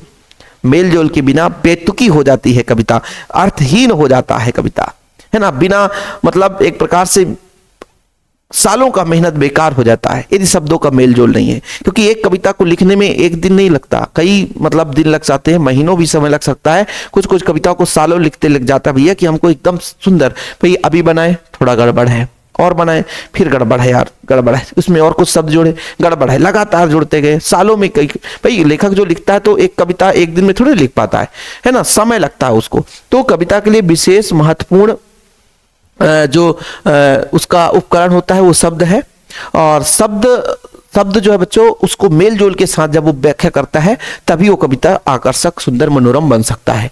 अंग्रेजी कवि W.H. आर्डन ने कहा था कि आरंभ में शब्दों को खेलना सीखें। जब आप कविता लिखना शुरू करते हैं, आप शुरू में कवि बनना चाहते हैं तो शब्दों को खेलना सीखें, शब्दों से खेलना सीखें, आप शब्दों को खेलना सीखें। यदि शब्द खेलना नहीं सीखोगे बच्चों तो फिर आप लोगों को कुछ भी आगे नहीं बनेगा। शब्दों से खेलना, उससे मेल जोल बढ़ाना, शब्दों के भीतर सदियों से छिपे अर्थ की परतों को खोलना। एक शब्द अपने भीतर कई अर्थ छिपाए रहता है। इंटरनेट से जुड़ना, ज्ञान विज्ञान की नई दुनिया से जुड़ना, शब्दों से जुड़ना, कविता की दुनिया में प्रवेश करना है। कहने का तात्पर्य पहली शर्त क्या है? कविता का जो पहला जो यदि शब्द है बच्चों, तो आप लोग एक वाक्य में बता सकते हो जो कविता का पहला शब्द है वो क्या है। पहला उपकरण जो है शब्द है और इसका मेल जोल इसकी पहली शर्त है। W.H. आर्डन के अनुसार ये है कि कविता लिखने से पहले आप लोग कविता के शब्दों के साथ खेलना सीखो। खूब सारा कविता के शब्दों को खेलो, क्योंकि एक शब्द के एक अर्थ नहीं होते, कई अर्थ होते हैं और अनेक अर्थ हैं। उन सबका अर्थ का अलग अलग शब्दों का प्रयोग अलग अलग वाक्यों में प्रयोग करना सीखो। इंटरनेट की दुनिया से जुड़ो, इंटरनेट से उस शब्दों का अर्थ निकालो। जितना हो सकता है उसके पहले ज्ञान को बढ़ाओ, तब कविता लिखना शुरू करो। यही चीज कविता में कवि ने है ना कहा है कि शब्दों का पहला क्रम है और शब्दों का मेलजोल उसकी शर्त है। याद रखिएगा, ओके। टेलीविजन समाचार की भाषा कैसी होनी चाहिए? देखो बच्चों, टीवी जो देखता है वो कैसा व्यक्ति देखता है? आम व्यक्ति देखता है, साधारण व्यक्ति देखता है। तो सबसे पहली बात, यदि टेलीविजन की हम बात करें तो एकदम भाषा कैसे होनी चाहिए? एकदम सरल होनी चाहिए। कैसे होनी चाहिए बच्चों? सरल होनी चाहिए। तो टीवी आम आदमी का माध्यम होता है। दर्शक पढ़े लिखे लोगों को निरंतर, निरक्षर और मध्यम वर्ग के लोग, किसान, मजदूर तक होते हैं। उन लोगों तक समाचार पहुंचाने का माध्यम भाषा है। समाचार में आपसी बोलचाल की भाषा का प्रयोग करना चाहिए। भाषा सरल, संप्रेषणीय और प्रभावी हो। वाक्य छोटे छोटे हो, एक वाक्य में एक ही बात कही जाए, वाक्यों की तारतम्यता बनी रहे। निम्नलिखित उपरोक्त एवं सामाजिक शब्द एवं उपमानों का प्रयोग नहीं करना चाहिए। आवश्यकता पड़ने पर मुहावरों का प्रयोग करें, बाकी शब्द प्रचलित उच्चारण से सहज हो। कितना कठिन शब्दों का प्रयोग है बच्चों, लेकिन बहुत सरल है। बोला क्या गया है? बोला यह गया है कि जब हम टेलीविजन के माध्यम से किसी अखबार या किसी भी समाचार को हम प्रसारित करना चाहते हैं, किसी भी न्यूज को प्रसारित करना चाहते हैं, किसी भी समाचार को प्रसारित करना चाहते हैं, तो जो टेलीविजन को देखता है वो कौन सा व्यक्ति देखता है? आजकल सब लोग क्या है, अपने मोबाइल में सारी चीज देख लेते हैं, लेकिन आज के जमाने में, जब हम इस वीडियो को बना रहे हैं उस सत्र की बात कर रहे हैं, आज के जमाने में जो बुजुर्ग लोग होते हैं, 40 प्लस वाले उम्र वाले होते हैं, जिनके पास एंड्रॉयड मोबाइल नहीं होता है, वही टेलीविजन देखता है सबसे मैक्सिमम। आप परसेंटेज निकाल लेना कि छोटे बच्चे किड्स देखते हैं, वो समाचार नहीं देखते हैं। छोटे बच्चे समाचार नहीं देखते हैं, किड्स यानी बच्चों का खेल, कार्टून देखते हैं, है ना। अब जो मध्यम वर्ग के हैं बच्चे, जो 12-15 साल से ऊपर, हर एक के पास मोबाइल है या घर में मोबाइल है, तो उसको चलाते हैं, तो वो अपने समय के हिसाब से पढ़ते हैं, बाकी मोबाइल से ही अपना न्यूज या इंटरटेनमेंट करते हैं। लेकिन जो वृद्ध हैं, जिनको खाली समय है, वो रात को 6 बजे अब कहाँ जाए, घर में बैठ लिए, बढ़िया टीवी लगा लिए, न्यूज देख रहे हैं। तो अब उनको समझाने के लिए यदि हम आधुनिक अंग्रेजी शब्दों का प्रयोग करें और हमारे देहाती में आम बोलचाल में हिंदी है, सरल भाषाओं का प्रयोग ना करें, तो क्या वो देखेंगे? नहीं देखेंगे। तो उनके लिए कहा गया है कि टेलीविजन आमतौर पर बुजुर्ग लोग देखते हैं, गांव के बूढ़े व्यक्ति देखते हैं, और उनकी भाषा सरल एवं सहज होनी चाहिए ताकि लोग उसको समझ सके। तारतम्यता बनी रहनी चाहिए। एक बार में एक ही चीज को समझाओ, ऐसा नहीं कि एक ही शब्द में, एक सांस में आप हजारों चीज समझा दो। तो कोई भी वाक्य बोलो, कोई भी शब्द बोलो, तो उसको एक बार में एक भी बोलना चाहिए। इन बातों को ध्यान में रखना चाहिए टेलीविजन में समाचार को प्रसारण करने के लिए। तो भाषा कैसे होनी चाहिए? सरल, सुबोध, एकदम आसान, आम बोलचाल की भाषा होनी चाहिए। छोटे छोटे वाक्य में उनको समझाना चाहिए। मुहावरे या क्लिष्ट या लोकोक्तियों का प्रयोग ज्यादा ना करें, समय समय पर मुहावरे का प्रयोग करें, ऐसा चीज होना चाहिए। ओके, चलिए अगला प्रश्न करते हैं बच्चों। आज हम पूरा चैप्टर जो अपना आज लेकर आए हैं, चाहे आपकी समय कितनी भी लग जाए, क्लास को खत्म करके ही छोड़ेंगे, बीच में हम नहीं छोड़ेंगे। मैराथन क्लास हमने बोला है तो फोड़ेंगे, फोड़ कर ही जाएंगे, ठीक है। मोहनजोदड़ो के घरों की क्या विशेषता थी? बहुत सिंपल है बच्चों। मोहनजोदड़ो के घर जो ईंटों की बनी थी। किससे? ईंट, क्योंकि अवशेष में ईंट मिले थे। एक आंगन, कमरे, स्नानागार और रसोई होती थी। आज भी हमारे घर में आंगन होता है, कमरे भी होते हैं, स्नानागार नहाने का घर होता है, रसोई होता है। तो जो आज था वैसे ही पहले था, ठीक है। देखो ऐसे में रिलेट करके याद करोगे तो हो जाएगा, नहीं तो फिर आप रट्टा मारते रह जाओगे कि मोहनजोदड़ो खुदाई हुई तो क्या क्या मिला। मोहनजोदड़ो खुदाई हुआ भाई तो सबसे पहले क्या बना भाई? पक्की ईंटें बनी। कैसे? पक्के ईंटों के घर मिले, पक्के ईंटों के घर मिले, है ना। एक आंगन, कमरे, स्नानागार, रसोई होती थी। सभी घरों में उन्नत जल निकासी, मतलब घर का पानी कहां से निकलेगा? तो बढ़िया निकासी नहर, मतलब एक छोटा सा नाली लगा रहता था, ठीक है। ड्रेनेज प्रणाली जुड़ी हुई थी बच्चों, जो हर घर को मुख्य नली से जोड़ता था। मतलब एक घर से नाली निकला है और जो रास्ते से एक बड़ी नाली जा रही है, उस नाली से जोड़ता जाता है, ड्रेनेज प्रणाली कहते हैं इसे। साथ ही घर की बनावट, सजावट की समानता एवं सुव्यवस्थित नगर नियोजन की इसकी प्रमुख विशेषता थी, जो सुनियोजित शहरी जीवन का प्रमाण देती है। यानी मोहनजोदड़ो की जब खुदाई हुई तो सबसे पहले उनके घरों की क्या विशेषता थी? कि ईंटों की बनी हुई है, घर में आंगन भी है, रसोई भी है, स्नानागार, नहाने का भी घर है, नहाने का भी घर है ना। और जो पानी की निकासी के लिए ड्रेनेज सिस्टम था। ड्रेनेज सिस्टम मतलब क्या है बच्चों? कि हर घर से नालियां निकली थी, छोटी छोटी नालियां, और जो वो नालियां हैं वो बड़े नाली से जोड़ता था। आज भी देखो, शहर में देखो, हर गली मोहल्ले में नालियां बनी हुई है। गांव में तो अब योजना आता है, लेकिन गांव में नालियां बन नहीं पाती हैं क्योंकि उतना स्पेस ही नहीं रहता, और जहां स्पेस भी रहता है तो नालियां जाकर के वो मिट्टी भर जाती है। इस साल बना है, अगले 2 साल में वो नाली बंद हो जाता है। आप देख लेना, गांव में यही हाल है। नाली बनती है, पैसे उसके निकल जाते हैं, लोग खा जाते हैं, और आधी काम होती है, आधी अधूरी रह जाती है। इधर उधर सब देख लो, कहीं कहीं हमारे गाँव में तो नाली बनी है, उसके ऊपर से ढक्कन ही नहीं लगा है ना। नाली बन गई, फोटो खींच गया, पैसा निकल गया, काम करने वाले पैसे पाए, कुछ लोग बढ़िया जो काम कराने वाले हैं वो भी पैसे पा गए, और वो नाली ढक्कन खुला हुआ है। अब सारा कचरा आके जमा हो रहा है, और जमा होकर के वो खराब हो जाता है। आप लोग अपने गांव में देखना, आप लोग बताना, हाँ इस बात को जरूर बताना कि आपके गांव में नाली बनी है कि नहीं। सड़क तो हर गांव में बना है, लेकिन गांव में नाली बनी है कि नहीं, और बनी है तो कैसे बनी है? आप लोग इसको जरूर बताइए, कमेंट बॉक्स में भर भर के बताइएगा। हमारे गाँव में तो भाई ऐसा है, हमारे घर से ही सड़क बना, लेकिन जगह ही नहीं है नाली बनाने के लिए, जमीन ही नहीं दे रहे लोग, बोलते हैं लड़ाई हो जाएगा भाई, समझ रहे हो ना। तो ऐसा हर घर में होता है, मतलब हर गांव में होता है। तो भाई हम बात कर रहे थे मोहनजोदड़ो के समय की, बात कर रहे थे कि वहां का जो ड्रेनेज सिस्टम था बहुत अच्छा था। घर घर से नाली निकलती थी, मोहल्ले मोहल्ले से नाली निकलती थी, और फिर वो नालियां जाकर के बड़े, है ना, एक नाला जो होता था, बड़ा नाला, उससे वो जोड़ते थे, और पानी सुव्यवस्थित तरीके से बाहर निकल जाता था। ओके, अगला प्रश्न है, यशोधर पंत ने किशनदा को क्वार्टर को क्यों मैस कहा गया? अरे क्वार्टर उनका ऐसा था कि कोई भी व्यक्ति आता था। मैस का मतलब क्या है? जहां बहुत सारे लोग खाना खाते हैं, जहां बहुत सारे लोग खाना खाते थे। और क्वार्टर का मतलब है भैया जहां हम अकेला अपना लेकर के रह रहे हैं, लेकिन क्वार्टर में उनके आने जाना लोग बना रहता था और लोग आते थे, बड़े बनाते खाते थे। अब जब लोगों की संख्या बढ़ गई तो उसको मैस कहने लग गए। देखो, किसनदा का वास्तविक नाम कृष्णानंद पांडे था। अच्छा, वास्तविक नाम भी पूछा गया, चलो कोई बात नहीं, यदि पूछता तब हम बताते, नहीं पूछता तो नहीं बताते। वो एक गोल मार्केट के 3 कमरों वाले क्वार्टर में अकेले रहते थे। क्वार्टर था, क्वार्टर मतलब किराए में जो कमरा लेते हैं ना, वो रहते थे, ठीक है। जहां रोजी रोटी की तलाश में आए थे, यशोधर पंत नामक एक मैट्रिक पास बालक को शरण मिली थी, ठीक है। किसनदा कुमारे थे। किसनदा कैसे थे? कुमारे थे और पहाड़ से आए हुए कितने ही लड़के का ठीक ठिकाना ना होने के कारण वहां रह जाते थे। क्वार्टर की व्यवस्था मैस जैसी थी, मिलकर के खिलाओ, है ना, पकाओ और खाओ। किसनदा ने यशोधर पंत को मैस का रसोइया बनाकर रख लिया, है ना। किसको? यशोधर पंत को, जिसको शरण दी थी ना, उसको मैस का रसोइया बनाकर रख लिया। लड़के मिलकर स्वयं मैस की व्यवस्था कर लेते थे। इसी कारण किसनदा को क्वार्टर को यशोधर पंत का मैस कहा। देखो भाई, कहने का तात्पर्य था, किसनदा का वास्तविक नाम क्या था? कृष्णानंद पांडे। वो 3 कमरे का एक क्वार्टर ले रखे थे। क्वार्टर मतलब अपने रहने के लिए क्वार्टर ले रखे थे, कि क्वार्टर हम अपने रहने के लिए रखे हैं। तो वहां क्या होता था कि उन्होंने यशोधर पंत किसको ले लिया रखा था बच्चों? कुमारे थे। और एक कहां पे गया? यशोधर पंत नामक एक मैट्रिक पास बालक को शरण मिली थी, मतलब उन्होंने शरण में ले लिया था कि चलो तुम यहीं रहो, तुम्हारे पास सुविधा नहीं। अब जो लोग आते थे, पहाड़ से आए जो बहुत सारे लोग होते थे, उनका ठीक ठिकाना नहीं रहता, कहाँ रहे। अब कमरा भाई उन्होंने ले लिया, अब लोग आ रहे हैं, उनका ठिकाना नहीं है। बोले कोई बात नहीं है, हम रहने के लिए व्यवस्था किए हैं, आप सामान ले और व्यवस्था कर लो, यहीं खाओ यहीं रहो।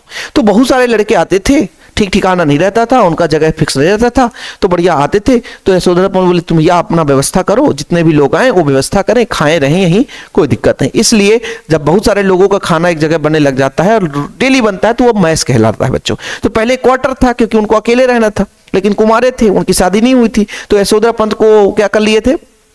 अपने अंडर में रख ली, चलो हम तुमको भैया अपने पास रखते हैं, खाना खर्चा हम सब देंगे, तुम यहीं रहो। लेकिन बाद में पहाड़ से जो लोग आते थे, भाई पहाड़ के लोग क्या है, जगह व्यवस्था है नहीं, तो बोले कहाँ रहे। तो ये बड़े दयालु थे, वो क्या कहते थे कि भैया कोई बात नहीं है, पढ़ने लिखने आए हो, कुछ करने आए हो, तो यहीं आप खाना पीना अपना ले आओ, यहीं बनाओ खाओ यहीं रहो। जब बहुत सारे लोगों की भीड़ जमने लगी तो उसको हम क्या कहते थे? मैस कह देते हैं बच्चों, इसलिए उन्होंने मैस कहा। क्या बोला?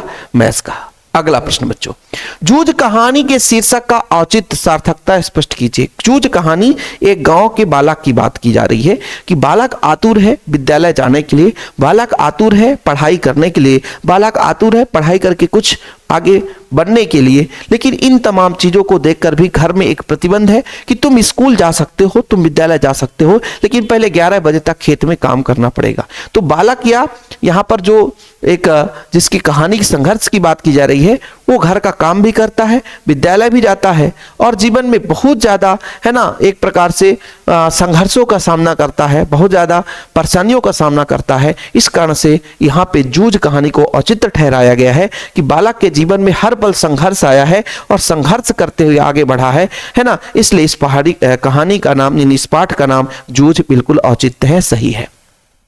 जूझ कहानी एक किशोर द्वारा भोगे गए गमई ग्रामीण के जीवन में खुर्दो यथार्थ आंचलिक परिवेश की जीवंत गाथा है। यानी जूझ कहानी में एक किशोर मतलब एक बालक के गांव में जो उत्पन्न पीड़ा है, जो संघर्ष है, जो परेशानी है, उसके बारे में वर्णन किया गया है। देखो भाई, अपने भाषा में रट्टा नहीं मारना कि सर इसी को रट्टा मारना है, इसलिए तो मैं समझा रहा हूं, नहीं तो बोले हाँ बाबू ये ऐसा ऐसा होता है, ये ऐसा ऐसा होता है, लिख लो बस।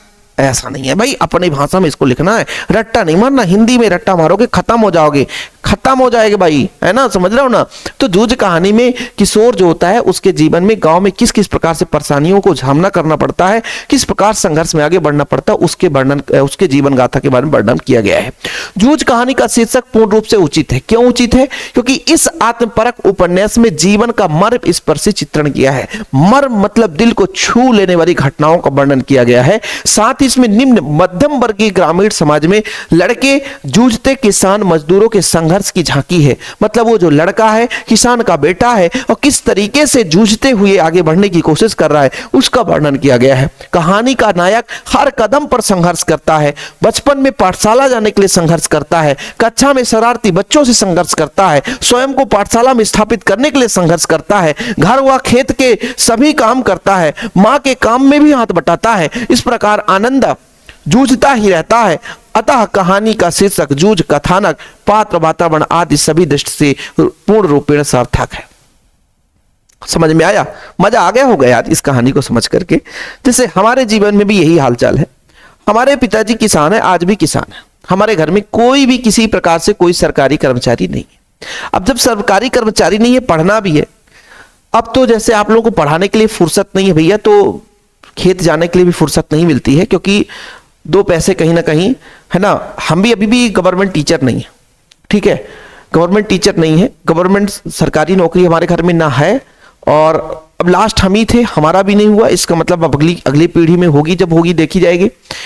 तो हम लोग भी जीवन में शुरू से ही, हमारे पिताजी कहते थे कि बेटा पढ़ो या खेत में काम करो, दो ही एक काम करना। स्कूल जाओ सुबह, जैसे हम लोग जानते हैं कि गांव में जो देहाती भाषा होता है ना, देहाती में बात करते हैं, मवेशी रखते हैं, गाय बैल सबके घर में होते हैं। आज भी हमारे घर में टोटल 4 गाय हैं, जिसमें से एक गाय दूध देती है, भी 3 गाय दूध नहीं देती है। तो गांव का जो सामूहिक गाय बैल है ना, बछड़े, इनको चराने वाला एक होता था चरवाहा। वो लगभग 3 किलोमीटर दूर तक पहुंचाने जाना पड़ता था। तो सुबह हमारा डेली काम रहता था जब हम छोटे थे कि सुबह उठो तो पहले पढ़ो, जब 7 बज जाए तो 7 बजे यहां से जाओ, तो 7 बजे कम से कम 45 मिनट जाना। और जब वहां पहुंच जाते थे, पहुंचाने के बाद वहीं ब्रश करते थे तालाब में, और ब्रश करने के बाद वहां से दौड़ते आते थे, क्योंकि भाई जल्दी जाना है, फिर स्कूल भी जाना है। कभी यदि खेलने लग गए तब तो घर में आके पिटाई भी हो जाता था। तो वहां से दौड़ते आते थे, फिर नहाते धोते थे, स्कूल जाते थे। खेती का समय होता था, खेती में भी हाथ बटाते थे। अपने जीवन में हर काम हमने किया है अपने खेती से संबंधित, आज भी जरूरत पड़ने पर जाते हैं जब खाली समय रहते हैं। तो ऐसे ही हमारे ही जैसे लोगों का यहां पे चित्रण किया गया है कि गांव का व्यक्ति आनंदा जो है ना, वो हर समय संघर्ष में रहता है। चाहे वो विद्यालय जाने के लिए बस सबसे पहले अपने माँ से कहता है कि मुझे विद्यालय जाना है। जब विद्यालय जाने की बात आ गई तो पिता से कहते, तो पिताजी बोले तुम्हें खेत में काम करना पड़ेगा। तो चाहे विद्यालय जाने के बाद की संघर्ष की हो, चाहे विद्यालय में जाने के बाद वहां के बच्चों के साथ शरारती बच्चों से लड़ना हो, या कि मान लीजिए पढ़ाई करते समय जो परेशानी हो, तो संघर्ष ही है। खेत में जाकर के काम करना है, माँ का भी हाथ बटाना है। मतलब जीवन की जितने भी परेशानियां हैं गांव में, आंचलिक भाग में लोगों के साथ, एक मध्यम वर्ग के परिवार के साथ जो परेशानी है उसके बारे में वर्णन किया गया है। इसलिए इस कहानी का नाम जूझ रखना औचित्य है, बिल्कुल उचित है। औचित्य का मतलब बिल्कुल उचित है। समझ में आ गया बच्चों? क्लियर है? समझ में आ गया? कोई दिक्कत? कि भाई एक किशोर के भोगे हुए जीवन में जो घटनाएं होती है, जो परेशानी होती है, उसके बारे में मर्म चित्रण किया गया है ना। एक मजदूर के बेटे, एक किसान के बेटे किस प्रकार से गांव में कठिनाइयों का सामना करते हैं, उसके जीवन का वर्णन किया गया है। स्कूल जाने से लेकर के, स्कूल जाने का जो संघर्ष है, पाठशाला जाने के बाद शरारती बच्चों का जो संघर्ष है, माँ के काम बटाने के लिए संघर्ष है, खेत में काम करने के लिए जो संघर्ष है, इन सब चीजों का वर्णन किया है ना। एकदम मन स्पर्शी, हृदय को छू लेने वाली घटनाओं का वर्णन है। इसलिए बच्चों ये जूझ पाठ का शीर्षक बिल्कुल उचित है। अगला है बच्चों, कवि को संसार अपूर्ण क्यों प्रतीत होता है? वह क्या चाहता है? देखो, कवि को संसार अपूर्ण क्यों लगता है? क्योंकि दुनिया में आज हर व्यक्ति भोग विलास पे लगा हुआ है, केवल अपनी आवश्यकताओं को पूरा करने में लगा हुआ है। जो वास्तविक सुख और आनंद है उसे नहीं पाता, इसलिए पूरा संसार अधूरा लगता है। कवि भावनाओं को महत्व देता है, वह सांसारिक बंधनों को नहीं मानता। वह वर्तमान संसार को उसकी शुष्कता और निरसता के कारण नापसंद करता है। वह प्रेम की कोमल भावना में भी जीना चाहता है। वह बार बार अपनी कल्पना और संसार को बनाता है और प्रेम में बाधक बनने पर उन्हें मिटा देता है। वह प्रेम को सम्मान देने वाले संसार की रचना करना चाहता है। मैंने बोला ना कि कवि का कहना है कि आज का जो जमाना है वो भोग विलास में है ना, आनंद में जीना चाहता है, लेकिन वो प्रेम वाली नहीं, वो क्षणिक आनंद में जीना चाहता है, भोग विलास में छिपा हुआ है। आज का जो इंसान है वो भोग विलास में छिपा हुआ है, ठीक है। मतलब पूरे जीवन में सुखमय जीवन नहीं जीता, प्रेम रूपी जीवन नहीं जीता। लेकिन जो हमारे कवि हैं वो प्रेम भावनाओं को लेकर के एक संसार बसाना चाहते हैं। इसलिए बोलते हैं कि ये संसार अभी अधूरा है, अपूर्ण है। लोग अपनी आवश्यकताओं को पूरा करने के लिए केवल क्षणिक आनंद के लिए आतुर हैं, भोग विलास में व्याप्त हैं। जबकि वहां पे कवि जो है अपने प्रेम प्रसंग के माध्यम से प्रेम के आधार पर एक नया संसार बसाना चाहते हैं और उसी के अनुसार जीना चाहते हैं, ठीक है। यही चीज वर्णन किया गया है, ठीक। क्योंकि भाई वर्तमान की जो शुष्कता निरसता है उसको नापसंद करते हैं।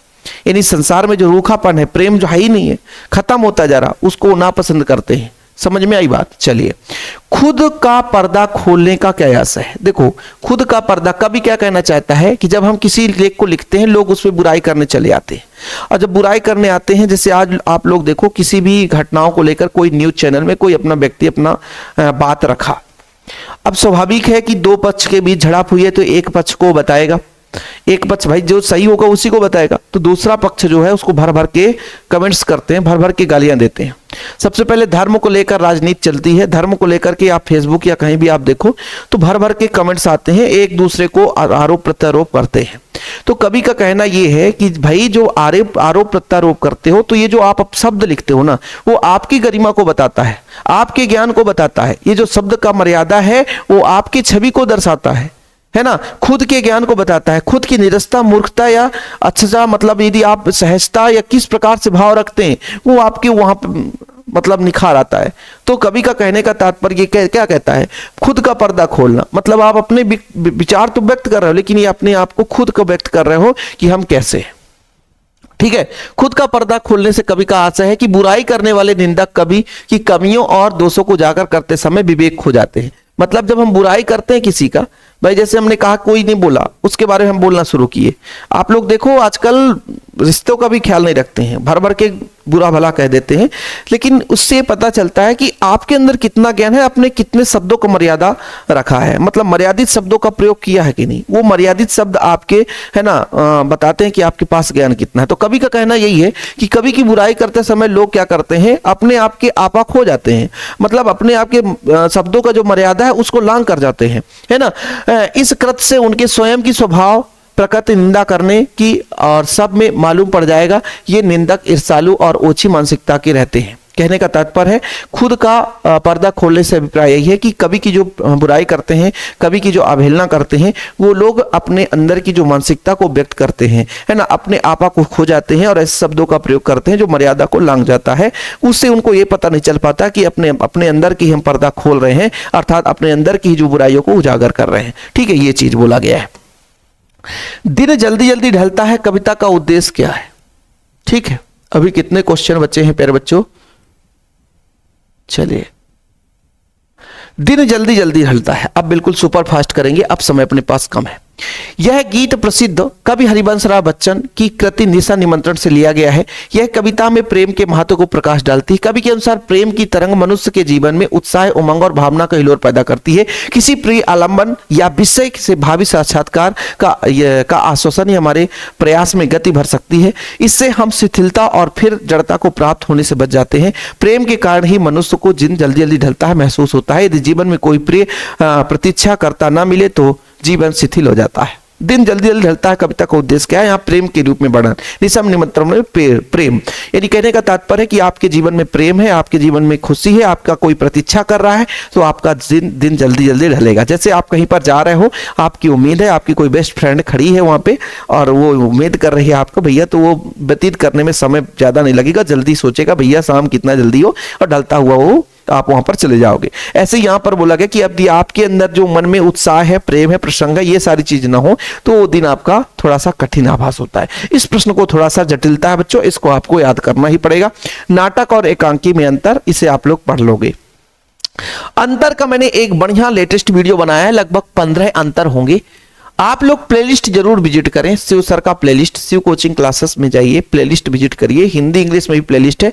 महत्वपूर्ण अंतर हमने कराया है, उसका वीडियो जरूर देखिए बच्चों। नाटक एकांकी में जितने भी अंतर है जो एग्जाम में 1-2 अंतर जरूर पूछा जाता है, वैसे नाटक एकांकी में बच्चों एकांकी एक अंक में लिखी गई घटना है ना। नाटक जो होता है एक विस्तृत वर्णन होता है, एकांकी जब एक अंक में होता है तो इसमें पात्रों की संख्या कम होती है, नाटक में पात्रों की संख्या अधिक होती है। नाटक का आकार बड़ा, एकांकी का आकार छोटा होता है। इसमें कुछ है ही ना, देखो जरा, नाटक में अनेक अंक होते हैं बच्चों, एकांकी में क्या होता है, एक अंक होता है। ठीक है, नाटक में पात्रों की संख्या क्या होगी, अधिक होगी, तो एकांकी में पात्रों की संख्या कम होगी।